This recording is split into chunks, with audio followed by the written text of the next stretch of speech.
ശബരിമലയിൽ നടൻ ദിലീപിന്റെ VIP ദർശനത്തെ വീണ്ടും വിമർശിച്ച് ഹൈക്കോടതി. ഹരിവരാസന സമയത്ത് മറ്റുള്ളവർക്ക് ദർശനം വേണ്ടേ എന്ന് ചോദ്യം. നിയന്ത്രിക്കേണ്ടത് ദേവസ്വം ബോർഡാണെന്ന് മുന്നറിയിപ്പ്.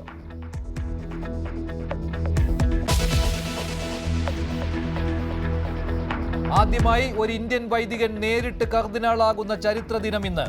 മാർ ജോർജ് കൂവക്കാടിന്റെ സ്ഥാനാരോഹണം വത്തിക്കാനിൽ രാത്രി 9-ന്. ധന്യ നിമിഷത്തിന് സാക്ഷിയാകാൻ കേന്ദ്രമന്ത്രി ജോർജ് കുര്യനും സംഘവും വത്തിക്കാനിൽ. 10 ദിവസത്തെ സന്ദർശനത്തിനായി പാത്രിയാർക്കീസ് ബാവ കേരളത്തിലെത്തി.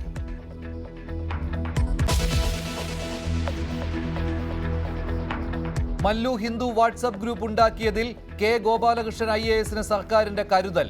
ഗുരുതര ആരോപണങ്ങൾ ഒഴിവാക്കി ചാർജ് മെമ്മോ. മൊബൈൽ ഹാക്ക് ചെയ്തതും മുസ്ലിം വാട്സ്ആപ്പ് ഗ്രൂപ്പ് ഉണ്ടാക്കിയതും ഒഴിവാക്കി. ഉദ്യോഗസ്ഥർക്കിടയിൽ വിഭാഗീയതയ്ക്ക് ശ്രമിച്ചെന്ന് മാത്രം കുറ്റം.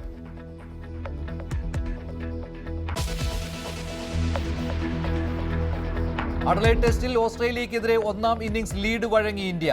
5 വിക്കറ്റ് ശേഷിക്കെ 34 റൺസിന്റെ ലീഡ് ഓസ്ട്രേലിയയ്ക്ക്. ബുംറയ്ക്ക് 3 വിക്കറ്റ്.